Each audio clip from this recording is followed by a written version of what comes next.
Smooth muscles मतलब चिकनी जो मसल्स होती हैं वो पाई जाती हैं, और इसके अंदर क्या पाया जाता है, सीलिया पाए जाते हैं। क्या पाए जाते हैं, सीलिया पाए जाते हैं। सीलिया इसलिए पाए जाते हैं कि फीमेल रिप्रोडक्टिव सिस्टम या स्त्री जनन तंत्र क्या होता है।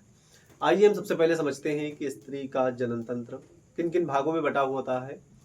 प्राइमरी सेक्स ऑर्गन और सेकेंडरी सेक्स ऑर्गन, इसको समझने का प्रयास करते हैं। हमने बात कर लिया था पिछले वीडियो में, लेक्चर 1, 2, 3, पुरुष जनन तंत्र के बारे में हमने समझा, यानी मेल रिप्रोडक्टिव सिस्टम के बारे में। उसमें हमने टेस्टिस और वास डिफरेंस इसके बारे में समझा, और उसमें हमने पेनिस का डायग्राम बनाया, यानी कि सेशन का भी डायग्राम बनाया, और अच्छी तरीके से हमने समझा, और आप भी समझे होंगे। मैं बात कर रहा हूँ आज आपसे फीमेल रिप्रोडक्टिव सिस्टम, यानी कि स्त्री का जनन तंत्र। तो आइए सबसे पहली हेडिंग डालते हैं। सभी लोग कलम कापी उठा लें, मुंह फुला करके ना बैठें, और ये मुंह उठा करके बिस्तर पे लेट करके ना देखें, बल्कि आप पेन उठाएं और कलम उठाएं। इसको साथ साथ में हमारे नोट करते हुए चलेंगे। आप जितनी बार इसको नोट करोगे, जितनी प्रैक्टिस करोगे, उतने ज़्यादा आपको समझ में आने वाला है। हम बात कर रहे हैं फीमेल रिप्रोडक्टिव सिस्टम। ये हेडिंग हमारी रहेगी आज की, फीमेल रिप्रोडक्टिव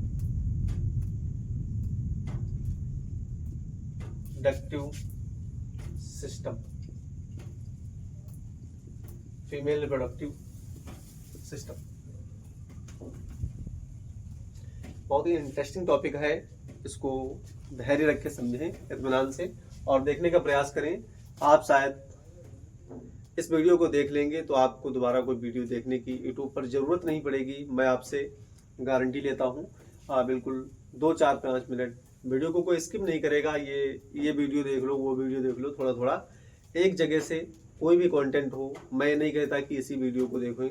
आप किसी भी टीचर को सिर्फ एक को फॉलो करें, आपको ज़्यादा बेनिफिट होगा। अगर आप 5 मिनट इधर 5 मिनट उधर वेस्ट करते हैं तो आपका टाइम भी जा रहा है और आपको कंटेंट समझ में नहीं आने वाला है। इसलिए क्या करना है, एक ही टीचर को फॉलो करें और एक ही टीचर से पढ़ने का प्रयास करें। कोई भी जो है आपको जो आपके लेवल का हो, आपको समझाने में जो ज़्यादा बेहतरीन और आपके लिए बेनिफिट हो, उसी को चूज़ करें और पढ़ने का प्रयास करें उसी टीचर से। हर टीचर बेस्ट पढ़ाता है, कोई गलत नहीं पढ़ाता है, और ना ही जो है हर टीचर हर बच्चे को पसंद आ सकता है, और ना तो बच्चे तो हर टीचर को पसंद आते हैं, लेकिन टीचर हर बच्चे को नहीं पसंद आता है। इसलिए आप अपने हिसाब से चॉइस करें और समझने का प्रयास करें। एक ही टीचर को फॉलो करें, चाहे कोई भी टीचर हो। आप चाहे क्लास 10th की तैयारी कर रहे हो, और चाहे क्लास 11th, चाहे क्लास 12th की, और चाहे क्लास 9th में हो, या किसी कंपटीशन की तैयारी कर रहे हो, जैसे नीट या किसी अदर कॉम्पिटिटिव एग्जाम की तैयारी कर रहे हैं, एक ही टीचर को फॉलो करेंगे तो शायद आपका जो है बेड़ा पार हो सकता है। चलिए, मैं बात कर रहा हूँ फीमेल रिप्रोडक्टिव सिस्टम। इसको हम 2 भागों में डिवाइड करेंगे, एक प्राइमरी सेक्स ऑर्गन और एक secondary sex organ.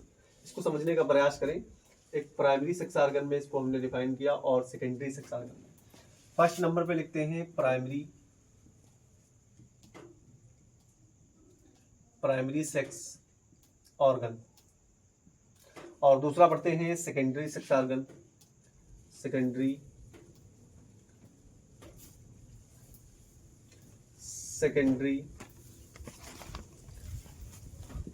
Sex organ.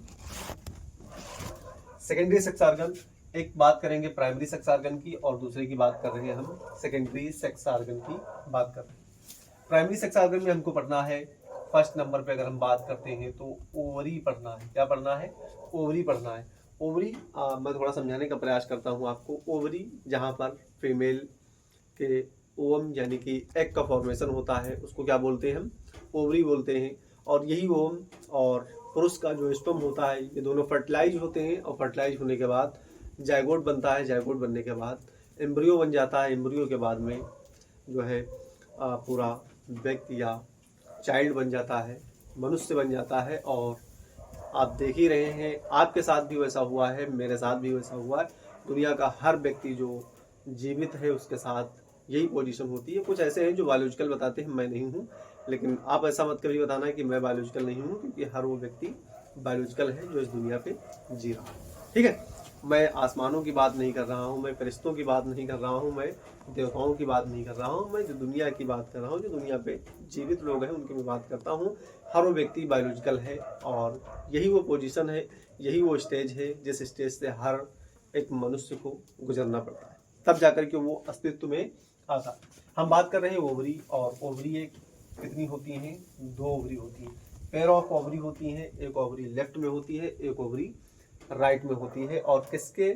Uterus के लेफ्ट और राइट में होती है 2 ओवरी होती है। फिर इसके बाद में अगर हम और बात करते हैं तो ये इसका कलर जो होता है ये वाइट कलर होता है। किस प्रकार का कलर होता है? वाइट कलर होता है। अगर और हम बात करते हैं इसके अंदर तो ये जो होती है एलमोंड शेप होती है। कैसी होती है? Almond shape. एलमोंड शेप मतलब बादाम के जैसी होती है। स्ट्रक्चर इसका कैसा होता है? बादाम के जैसा स्ट्रक्चर इसका पाया जाता है। अगर हम और बात करते हैं इस ओवरी के अंदर तो इसको हम यहीं पर छोड़ते हैं, 3 ही बातें इसकी पढ़ते हैं। ओवरी और क्या होता है? जो होता है व्हाइट कलर होते हैं और आलमंड कलर होते हैं। एक लास्ट और बात कर लेते हैं हम, ये हार्मोन रिलीज करती है। सबसे इंपॉर्टेंट और सबसे ब्यूटीफुल बात, ये हार्मोन रिलीज करती है। और हार्मोन कितने प्रकार के रिलीज करती है? 2 प्रकार के हार्मोन रिलीज करती है। इसको यहाँ पर हम लिख देते हैं हार्मोन। हार्मोन कितने प्रकार के? 2 प्रकार के हार्मोन रिलीज करती है, एक फर्स्ट नंबर पे और एक सेकंड नंबर पे। फर्स्ट नंबर की अगर हम बात करते हैं तो होता है एस्ट्रोजन। क्या होता है? एस्ट्रोजन होता है। और सेकंड नंबर की बात करते हैं तो प्रोजेस्टेरॉन होता है। क्या होता है? प्रोजेस्टेरॉन। प्रोजेस्टेरॉन हार्मोन होता है। अगर और हम बात करते हैं तो ये क्या करती है? oogenesis करती है। जैसे मेल में आपने पढ़ा होगा रिप्रोडक्टिव सिस्टम। अगर आपने अभी तक नहीं देखा है मेल रिप्रोडक्टिव सिस्टम तो सर्च करें biology world class male reproductive system class 12 या BWC वाला मेल रिप्रोडक्टिव सिस्टम। आपको बिल्कुल कंप्लीट हमने बारीकी से समझाने का प्रयास किया है। आप अगर जो है नीट का जो क्वेश्चन पेपर उठाकर देखेंगे प्रीवियस ईयर का तो लगभग आपको 2 से 3 क्वेश्चन मिल जाएंगे इसी टॉपिक से, इसी चैप्टर से। और हम उसी प्रकार से आपको पढ़ाने का प्रयास करते हैं। ना तो ये आपका 12 में छूटने वाला है, ना तो 10th में छूटने वाला है, और ना तो अगर आप नीट की तैयारी कर रहे हैं तो आपको उसमें भी इसके क्वेश्चन जरूर मिलेंगे। ठीक है, अब हम बात करने जा रहे हैं। यहाँ पर 2 हार्मोन है, एस्ट्रोजन और प्रोजेस्टेरॉन। ये क्या करती है? oogenesis करती है। ये क्या करती है? ये oogenesis करती है। oogenesis करती है। और वहां वो क्या कर रहा था? वहां गैमेटोजेनेसिस हो रही थी। क्या हो रहा था? गैमेटोजेनेसिस, जिसको बोलते हैं स्पर्मेटोजेनेसिस। ये oogenesis और स्पर्मेटोजेनेसिस यानी कि स्पर्म का जो है डिवीजन होता है। स्पर्म का 1 से 2, 2 से 4 बनते हैं। और यहाँ पर oogenesis हो रही है तो oogenesis का मतलब क्या होता है? यहाँ पर 1 से 2, 2 से 3, 3 से यानी कि 2 से 4, 4 से 6, 8, 10, 12, 14, 16, 18, 20 इस प्रकार से इसकी oogenesis होती है और अंडों का फॉर्मेशन होता है। अब हम बात करते हैं सेकेंडरी सेक्स ऑर्गन की। और सेकेंडरी सेक्स ऑर्गन में हम कुछ इस प्रकार से लिखते हुए चलेंगे। सबसे पहले बात करते हैं हम यूट्रस की बात करते हैं। यूट्रस मतलब क्या होता है? गर्भाशय होता है। यूट्रस मतलब क्या होता है? गर्भाशय। और ये संख्या में कितनी होती है? 1 होती है। हर फीमेल के अंदर एक ही यूट्रस होती है। यूट्रस 2, 3, 4 कभी नहीं हो सकती है। जो है एक ही यूट्रस होती है, कोई भी फीमेल हो, गर्भाशय या यूट्रस। फिर इसके बाद में हम अगर बात करते हैं इसकी, और यूट्रस के बाद ओविडक्ट होती है। क्या होती है? ओविडक्ट। ओविडक्ट मतलब फैलोपियन ट्यूब। अगर नाम से जाने तो इसको बोला जाता है फैलोपियन ट्यूब। और फैलोपियन ट्यूब कितनी होती है? 2 फैलोपियन ट्यूब होती हैं। इनके साइज और शेप की हम बात करेंगे नेक्स्ट टॉपिक में। हम सिर्फ समझने का प्रयास कर रहे हैं कि फीमेल रिप्रोडक्टिव सिस्टम में कौन कौन सी ऐसी चीजें पाई जाती हैं। ठीक है, ओविडक्ट कितनी होती है? ये 2 होती हैं। और यूट्रस कितनी होती है? ये 1 होती है। और अगर हम और बात करते हैं इसमें क्या पाया जाता है तो इसमें पाया जाती है वेजाइना। वेजाइना कितनी होती है? वेजाइना 1 होती है। और हर फीमेल के अंदर वेजाइना कितनी होती है? 1 होती है। और वेजाइना का स्ट्रक्चर भी हम समझने का प्रयास करेंगे। फिर इसके बाद में अगर और बात करते हैं तो क्या पाया जाता है? वल्वा पाया जाता है। वल्वा ये जो होता है बर्थ कैनाल होती है, या इसको बोला जाता है बर्थ कैनाल ही बोल देते हैं या सर्विक्स बोल देते हैं। इसके बारे में हम अभी समझने का प्रयास करते हैं। फिर उसके बाद में अगर हम और बात करते हैं इसमें थोड़ा सा डेप्थ जाने का मतलब रखते हैं तो इसके अंदर 2 प्रकार की ग्लैंड्स पाई जाती हैं जो एसेसरी ग्लैंड्स होती हैं। कौन सी ग्लैंड्स होती हैं? एसेसरी ग्लैंड्स होती हैं। और हम एसेसरी ग्लैंड्स को यहीं पर जानने का प्रयास करेंगे। इधर हम लिखते हैं एसेसरी ग्लैंड्स। एसेसरी ग्लैंड्स लिख लेते हैं, यहाँ पर लिख दें accessory glands. Accessory glands, accessory glands दो प्रकार की होती हैं, फर्स्ट और सेकेंड। फर्स्ट की बात करते हैं तो बार्थोलिन ग्लैंड्स होती है, एक बार्थोलिन ग्लैंड, और बार्थोलिन ग्लैंड्स होती है, और दूसरी होती है मेमरी ग्लैंड्स। मेमरी ग्लैंड होती है, ये एक ग्लैंड्स है और ये ग्लैंड्स है। ये बार्थोलिन ग्लैंड्स क्या कार्य करती है, मेमरी ग्लैंड्स क्या कार्य करती है। बार्थोलिन ग्लैंड्स जो होती है ये क्या करती है, ये चिपचिपे पदार्थ का, चिपचिपे यानी कि अगर हम बात करें तो चिपचिपे पदार्थ का सिक्रेशन करती है, चिपचिपे पदार्थ का सिक्रेशन करती है, जिसको बोला जाता है एक स्टिकी लायक होता है, किसी चीज को घर्षण करने में जो चिकनाहट से उत्पन्न करता है उसको क्या बोलते हैं, चिपचिपे पदार्थ की बात करते हैं। और ये मेमरी ग्लैंड जो होती है ये क्या करती है, मिल्क का सिक्रेशन करती है। क्या का सिक्रेशन करती है, ये मिल्क का सिक्रेशन करती है, और ये चिपचिपे पदार्थ का सिक्रेशन करती है। अब इसके बाद में हम बात करेंगे, ये दोनों आती हैं एसेसरी ग्लैंड्स। और वहाँ पर कितने प्रकार के एसेसरी ग्लैंड्स पढ़े थे हमने, पुरुष जनन तंत्र में हमने 3 प्रकार की एसेसरी ग्लैंड्स पढ़े थे। एक सबसे नंबर पे सेमिनल वेसिकल्स, और दूसरे नंबर पे प्रोस्टेट ग्लैंड्स, और फिर थर्ड नंबर पे हमने पढ़ा था जो है कॉपर ग्लैंड्स, जिसको बोला जाता था बल्बो यूरेथ्रल ग्लैंड्स। वहाँ पर बल्बो यूरेथ्रल ग्लैंड्स थी, और यहाँ पर कौन सी ग्लैंड्स है, बार्थोलिन ग्लैंड्स है। ये दोनों नाम सेम है, लेकिन कार्य इनके सेम है, और नाम भी हल्के हल्के सेम लग रहे हैं, लेकिन थोड़ा सा डिफरेंट है। यहाँ पर बार्थोलिन है और वहाँ पर क्या था, बल्बो यूरेथ्रल ग्लैंड्स थी, और यहाँ पर क्या है, बार्थोलिन ग्लैंड्स पाई जाती है। अब इसके बाद में आप इसका स्क्रीनशॉट ले लें, और हमें उम्मीद है कि आपको ये समझ में आया होगा। इसका स्क्रीनशॉट लेते हैं, फिर आगे और हम बढ़ते हैं और बनाते हैं यूटरस का स्ट्रक्चर, और देखते हैं पूरे यूटरस में कौन कौन से भाग पाए जाते हैं और उसका एक्चुअल में स्ट्रक्चर किस प्रकार का होता है। स्क्रीनशॉट ले लें जल्दी से इसका, फटाक से। आपने इसका स्क्रीनशॉट ले लिया होगा। अब हम इसको मिटाने का प्रयास करते हैं। 1 2 3। फीमेल रिप्रोडक्टिव सिस्टम में हमने समझा कि प्राइमरी सेक्स ऑर्गन क्या होते हैं, सेकेंडरी सेक्स ऑर्गन क्या होते हैं, और इसमें ग्लैंड्स कितनी पाई जाती हैं, यानी कि सहायक ग्रंथियां या एसेसरी ग्लैंड्स। एसेसरी ग्लैंड्स का मतलब क्या होता है, सहायक ग्रंथियां होती हैं, कि सहायक ग्रंथियां कितने प्रकार की पाई जाती हैं। एक बार इसको हम रिव्यू करते हैं, फिर उसके बाद हम स्ट्रक्चर बनाते हैं यूट्रस का, और समझते हैं कि यूट्रस के स्ट्रक्चर में कौन कौन सी चीज़ें पाई जाती हैं। सबसे पहले बात करते हैं हम जो है फीमेल रिप्रोडक्टिव सिस्टम हम पढ़ रहे हैं, और फीमेल रिप्रोडक्टिव सिस्टम के अंदर 2 प्रकार की जो है, इसको हम 2 प्रकार में बांटते हैं, एक प्राइमरी सेक्स ऑर्गन में और एक सेकेंडरी सेक्स ऑर्गन में। प्राइमरी सेक्स ऑर्गन की बात करते हैं तो इसमें आता है ओवरी, और ओवरी कितनी होती है, 2 होती है, और ये व्हाइट कलर की पाई जाती है। व्हाइट कलर के बाद में इनकी अगर और हम बात करते हैं तो ये एलमोंड शेप होती है, यानी कि डायमंड के जैसी, एलमोंड शेप होती है, मतलब बादाम के शेप की होती हैं। और फिर उसके बाद में ये हार्मोन उत्पन्न करती हैं, और हार्मोन 2 प्रकार के होते हैं, एक एस्ट्रोजन और फिर उसके बाद प्रोजेस्टेरोन। फिर इसके बाद अगर और हम बात करते हैं तो ये oogenesis करके जो है अपना जो है डिवीजन फॉर्म करते हैं। फिर उसके बाद अगर और हम बात करते हैं सेकेंडरी सेक्स ऑर्गन की, तो सेकेंडरी सेक्स ऑर्गन में यूट्रस को हम पढ़ेंगे, और यूट्रस के बाद में हम पढ़ेंगे ओविडक्ट, यानी कि फैलोपियन ट्यूब क्या होती हैं। ये 2 फैलोपियन ट्यूब पाई जाती हैं, एक लेफ्ट और एक राइट। यूट्रस सिंगल होती है जो बीचों बीच में पाई जाती है, और फिर उसके बाद में इसके नीचे और हम देखते हैं तो क्या पाया जाता है, वेजाइना पाया जाता है। वेजाइना के स्ट्रक्चर को हम समझेंगे किस प्रकार का जो होता है वेजाइना होता है। और इसके बाद यानी कि उसी को हम इसके बाद हम पढ़ेंगे वल्वा, यानी कि जो बर्थ कैनाल होती है, बर्थ कैनाल और वल्वा, जो वेजाइना और जो है यूट्रस के बीचों बीच में कुछ पार्ट्स ऐसे पाए जाते हैं जिनको हम वल्वा के नाम से जानते हैं, इसको हम पढ़ेंगे। फिर उसके बाद ये 2 प्रकार की एसेसरी ग्लैंड्स होती हैं। एसेसरी मतलब सहायक ग्रंथियाँ, सहायक ग्रंथियों को समझेंगे। और सहायक ग्रंथियाँ 2 प्रकार की होती हैं, एक होता है बार्थोलिन ग्लैंड्स और दूसरी होती है मेमरी ग्लैंड्स। बार्थोलिन ग्लैंड्स जो होती है ये चिपचिपा पदार्थ यानी स्टिकी पदार्थ सिक्रेट करती है, और मिल्क क्या करती है, और जो मेमरी ग्लैंड्स होती हैं ये क्या करती हैं, मिल्क का सिक्रेशन करती हैं। इतना हमने पढ़ा। अगर आपको या आपकी इजाज़त है तो हम थोड़ा आगे बढ़ते हैं और हम बनाते हैं यूट्रस का स्ट्रक्चर। और हम वादा करते हैं आपसे कि बिल्कुल आपको याद करवा के जाएंगे जिस प्रकार से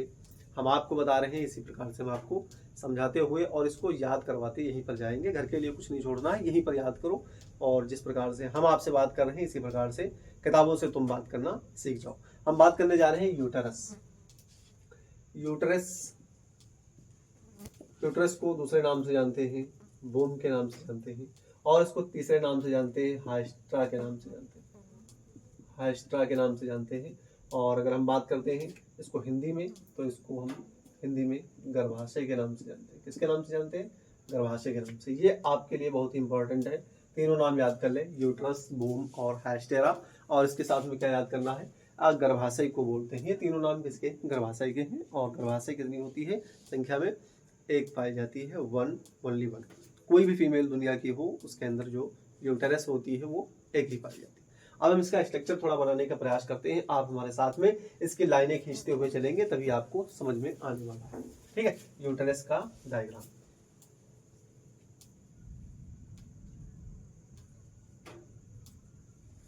ऊपर से थोड़ा बनाते हैं और ना दिखेगा नीचे ने, इसको मिटा दें। यहाँ पर लिख देते हैं यूटेरस, वोम और हाइस्टेरा, और इधर लिख देते हैं गर्भाशय। ठीक, अब हम डायग्राम को बनाते हैं।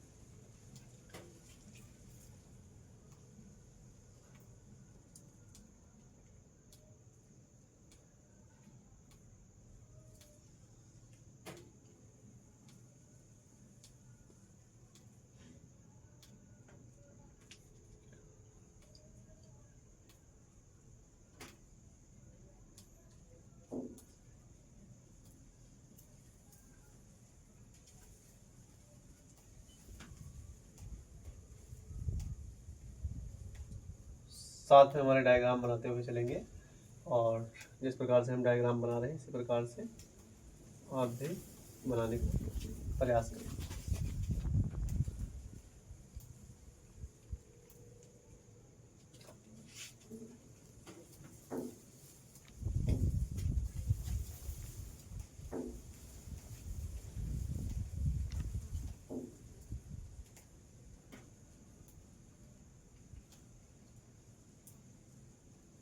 साथ में हमारे डायग्राम बनाते चलेंगे, तभी जाकर के आपको समझ में आने वाला है कि इसके अंदर हो क्या रहा। थोड़ा जल्दी से बनाएंगे डायग्राम, और अगर डायग्राम में ही टाइम वेस्ट कर देंगे तो आगे हम समझ नहीं पाएंगे। ठीक है,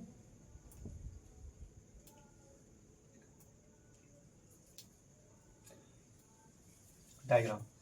अब डायग्राम में हम बनाएंगे फिम्बरी, और फिम्बरी किस प्रकार की होती है?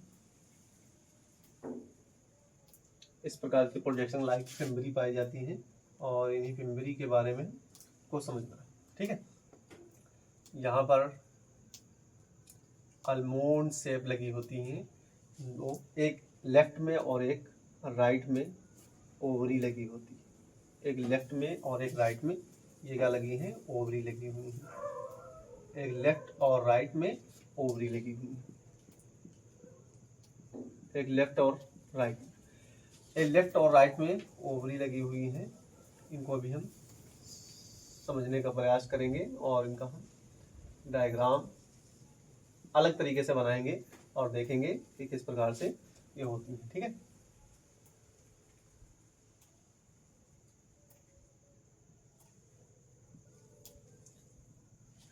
अब हमारे सामने बन चुकी है पूरी कंप्लीट यूटेरस का डायग्राम हमने बना लिया है।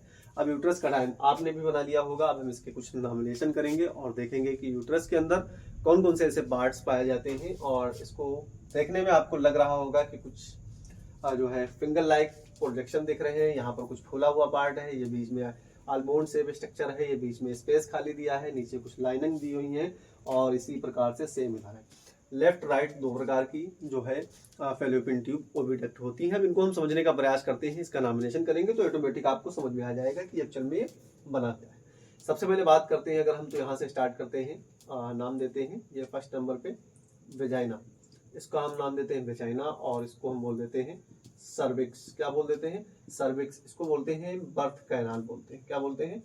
बर्थ कैनाल बोल देते हैं। हमने वेजाइना का स्ट्रक्चर और बर्थ कैनाल हमने देख ली, फिर उसके बाद में यहाँ पर हम बात करते हैं, इसकी पहले बात कर लेते हैं। इसको बोलते हैं ओवरी बोलते हैं। क्या बोलते हैं? ओवरी बोलते हैं। एक इस साइड में यानी कि लेफ्ट में है और एक कहाँ पे है? राइट में है। एक लेफ्ट में है, एक राइट में ओवरी है। इधर हम एक ओवरी का स्ट्रक्चर बना रहे हैं और इसको बोलते हैं फिम्बरी बोलते हैं। किसको बोलते हैं? ये जो प्रोजेक्शन फिंगर लाइक दिख रहा है इसको क्या बोल देते हैं? ये कुछ इस प्रकार से चलती रहती हैं। हर मंथ में एक जो ओम होता है, यानी कि अगर 30 दिन के बाद ये 28, 30, 28, 30 ये 15 डेज में तैयार हो जाता है। इसके अंदर ओम तैयार हो जाता है और ये फिम्बरी क्या करती है? उसको उठा करके और यहाँ पर जो है इसको जो है स्टोर करके रखती हैं। और किसका वेट करती हैं? 3 से 4 दिन तक स्पर्म का वेट किया जाता है। अभी हम इसके बारे में समझेंगे और थोड़ा सा आगे बढ़ें और इसके हम नॉमिनेशन करते हैं। फिर उसके बाद हम समझते हैं कि इसकी जो प्रक्रिया होती है या प्रोसेस होती है ये किस प्रकार से कंप्लीट होती है। तो हमारे साथ बने रहें और मैं आपको एक एक पॉइंट्स बारीकी से समझाता हुआ चलूँगा और आप इसको समझेंगे। यह फिम्बरी हमने बता दिया। फिम्बरी के बाद में यहाँ पर होता है इनफंडिबुलम होता है। एक पार्ट पाया जाता है इनफंडिबुलम, इनफंडिबुलम पाया जाता है। और ये जो फूला हुआ पार्ट है इसको बोलते हैं एम्पुला बोलते हैं।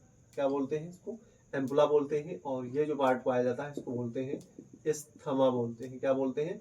स्थमा, स्थमा बोलते हैं। और ये जो ऊपर दिख रहा है मोटा सा पार्ट इसको बोलते हैं फंडस बोलते हैं। क्या बोलते हैं? फंडस बोल देते हैं। और फिर इसके बाद हमने इधर से कंप्लीट कर लिया है स्थमा, एम्पुला और इनफंडिबुलम। ये जो तीनों पार्ट दिख रहे हैं इनको मिलाकर के क्या बनती है? एक ओविडक्ट या फैलोपियन ट्यूब बनती है। क्या बनती है? एक फैलोपियन ट्यूब बनती है। फैलोपियन ट्यूब बनती है, एक फैलोपियन ट्यूब बनती है। फैलोपियन ट्यूब के जो साइज होता है 2 से 3 सेंटीमीटर होता है। 2 से 3 सेंटीमीटर होता है। 2 से 3 सेंटीमीटर इधर होता है और 2 से 3 सेंटीमीटर इधर होता है। एक फैलोपियन ट्यूब का साइज जो होता है 2 से 3 सेंटीमीटर और इधर वाली जो फैलोपियन ट्यूब होती है उसका भी साइज कितना होता है? 2 से 3 सेंटीमीटर। ये आपको दिख रहा है कुछ पैर उल्टा है नाशपत्ती के जैसा। स्ट्रक्चर यूट्रस का जो होता है ये उल्टा नाशपत्ती के जैसा दिखाई देता है। तो यहाँ पर हम लिख देते हैं उल्टा नाशपत्ती। उल्टा नाशपत्ती के जैसा इसका स्ट्रक्चर होता है। किसका? यूट्रस का होता है, यानी कि स्थमा फंडस। अब हम बात करते हैं, यहाँ पर आ जाते हैं। ये एक लेयर पाई जाती है जिसको बोला जाता है पेरीमेट्री। क्या बोलते हैं? पेरीमेट्रियम। और फिर उसके बाद इसके बीचों बीच में एक पार्ट पाया जाता है जिसको बोलते हैं मायोमेट्रियम बोलते हैं। कौन सा पार्ट बोलते हैं? मायोमेट्रियम। फिर इसके बाद इसके अंदर वाला जो पार्ट पाया जाता है इसको बोला जाता है इंडोमेट्रियम। कौन सा मेट्रियम होता है? इंडोमेट्रियम पार्ट पाया जाता है। तो ये तीनों पार्ट्स इसके मेम्ब्रेन को बनाने में कार्य करते हैं, जो है पेरीमेट्रियम, मायोमेट्रियम और इंडोमेट्रियम। यहाँ पर कुछ स्ट्रक्चर पाए जाते हैं इस प्रकार से। ये कैसी होती हैं? स्मूथ मसल्स होती हैं। कौन सी मसल्स होती हैं? Smooth muscles. Smooth muscle, smooth muscles मतलब चिकनी जो मसल्स होती हैं वो पाई जाती हैं। और इसके अंदर क्या पाया जाता है? सीलिया पाए जाते हैं। क्या पाए जाते हैं? सीलिया पाए जाते हैं। सीलिया इसलिए पाए जाते हैं कि वोम को एक जगह से दूसरी जगह मूव करा सकें। मतलब ये ओवरी से यहाँ पर वोम लिया गया, यहाँ पर वोम ले लिया गया है। इस प्रकार से फिम्बरी ने वोम को उठा लिया। अब वोम को ये जो स्मूथ मसल्स होती हैं ये क्या करेंगे? इसको मूव कराएंगी और मूव कराने के बाद में ये पार्ट जो होता है यहाँ पर एम्पुला पार्ट होता है। और इस एम्पुला पार्ट में क्या करते हैं? यहाँ पर इस ओवम को स्टोर करके रख लेते हैं, यानी कि इसको रोक करके यहाँ पर रखा जाता है और 2 से 3 दिन तक वेट किया जाता है। किसका? स्पर्म का वेट किया जाता है। किस साइड से? वेजाइना द्वारा स्पर्म अंदर को एंट्री करेगा। इसको बोलते हैं हम यूट्रस बोलते हैं, इसको वूम बोलते हैं। और यहाँ पर क्या होता है? इसको हम हिंदी में गर्भाशय भी कहते हैं। इस जगह पे क्या होगा? इस जगह पे इम्प्लांटेशन होगा। किसका इम्प्लांटेशन होता है? जायगोट का इम्प्लांटेशन होता है। जायगोट का इम्प्लांटेशन होता है। अब हम समझते हैं कि किस प्रकार से इसकी प्रोसेस कंप्लीट होती है। हर 14 से 15 डेज में क्या होता है? यहाँ से ओम को उठा लिया जाता है, यानी कि ओम को जो है रिसीव कर लिया जाता है। रिसीव करने के बाद में इसको जो है स्थमा से ऊपर भेज दिया जाता है, इनफंडिबुलम से ऊपर भेज दिया जाता है। कहाँ पर?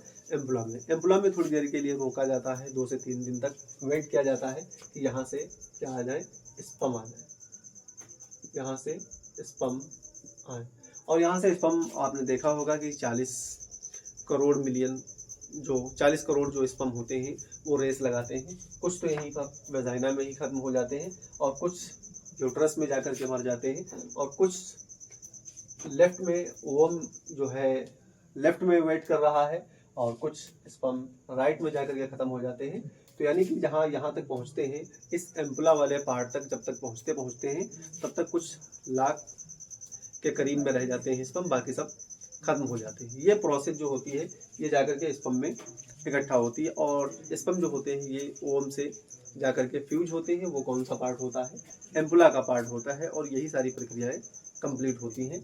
इस सिस्टम के अंदर एम्पुला और स्पर्म के बीचों बीच में एक पाथ होता है, एक रूट होता है, जिस रूट से होते हुए इस एम्पुला तक पहुंचते हैं और एम्पुला में जाकर के ही क्या होता है, यहाँ पर ओम वेट करता है, किसका?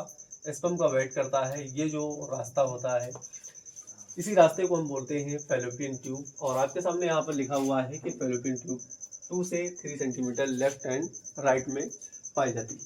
अगर हम देखते हैं कि ये फैलोपियन ट्यूब कितनी होती हैं तो संख्या में ये 2 होती है। और इसके बाद हम बात करते हैं हार्मोन्स की। यहाँ पर ओवरी जो होती है, ये ओवरी 2 प्रकार के हार्मोन रिलीज करती है। एक फर्स्ट और सेकंड की बात करते हैं तो एस्ट्रोजन होता है, एक हार्मोन एस्ट्रोजन होता है, दूसरा हार्मोन कौन सा होता है? प्रोजेस्टेरॉन होता है। ये जो हार्मोन होते हैं, अगर हम बात करते हैं पुरुष के टेस्टिस से कौन से हार्मोन रिलीज होते हैं तो 2 प्रकार के हार्मोन वहाँ पर भी रिलीज हो रहे थे। एक टेस्टोस्टेरोन था और एक एंडोस्टेरोन हार्मोन था। उसी प्रक्रिया में यहाँ पर 2 प्रकार के हार्मोन रिलीज हो रहे हैं, एक एस्ट्रोजन और एक प्रोजेस्टेरॉन। आपके सामने पूरा यूट्रस का स्ट्रक्चर हमने बनाया और समझने का प्रयास किया, primary sex organ, secondary sex organ. अब हम इसके बाद में समझेंगे इस ओवरी का स्ट्रक्चर किस प्रकार से होता है, इसके अंदर कौन कौन सी चीज़ें पाई जाती हैं और इसको हम बिल्कुल करीब से समझने का प्रयास करेंगे। इसके डेप्थ तक जाएंगे और देखेंगे कि किस प्रकार से ये ओवरी का स्ट्रक्चर होता है। इसके अंदर कौन सा ऐसा पार्ट होता है जो ओवम का फॉर्मेशन करता है। जैसे वहाँ पर हमने समझा था कि जर्म सेल होती हैं और जर्म सेल के साथ में क्या होती हैं? सर्टोली सेल्स होती हैं और वो सर्टोली और जर्म सेल दोनों मिलकर के क्या करती हैं? स्पर्म का फॉर्मेशन करती हैं। सर्टोली सेल्स जो होती हैं वो स्पर्म को नरिशमेंट करती हैं, भोजन देती हैं, न्यूट्रिशन देती हैं और जो जर्म सेल्स होती हैं वो स्पर्म का फॉर्मेशन करती हैं। इसी प्रकार से यहाँ पर हम समझेंगे कि इस ओवरी के अंदर कौन सी जगह पर ओवम का फॉर्मेशन होता है और कब क्या होता है, कौन सी प्रोसेस होती है। ठीक है, हर 28 दिन के बाद में क्या होता है? पीरियड्स आना स्टार्ट होते हैं। किसी में 1-2 दिन घट बढ़ सकते हैं। इसके बारे में हम समझेंगे। मेनार्की और जो है इसके हम मेनार्की पॉज के बारे में समझेंगे कि क्या होता है। बस यहीं पर हमारा यूट्रस समाप्त होता है और हम कल बात करेंगे, यानी कि नेक्स्ट लेक्चर में हम बात करेंगे ओवरी का स्ट्रक्चर क्या होता है, वेजाइना का स्ट्रक्चर कैसा होता है और ये जो यूटरस होती है, यूटरस में कौन कौन सी मेम्ब्रेन किस किस प्रकार से ये पीरियड्स के रूप में जो है ब्लड बन करके ओवम के साथ में बाहर निकल जाती हैं, जिसको बोलते हैं हम रजोधर्म या मासिक, यानी कि पीरियड्स बोला जाता है। सबसे आसान बात पीरियड्स के बारे में हम समझने का प्रयास करेंगे। तो मिलते हैं नेक्स्ट वीडियो में। पढ़ाई करते रहें। All the best. और मैं BWC वाला आपका दोस्त, आपका फ्रेंड्स, जिस प्रकार से हमें सोचना चाहे उस प्रकार से सोच सकते हैं। लेकिन कहने का मतलब क्या है हमारा, पढ़ाई करो, एक ही टीचर को फॉलो करो, चाहे दुनिया का कोई भी टीचर हो, सब बेस्ट हैं और आप भी बेस्ट हैं उनसे ज़्यादा, क्योंकि उनका पढ़ाया हुआ आप ही को समझना है और आप अगर बेस्ट ना होते तो फिर आज यहाँ पर ना होते।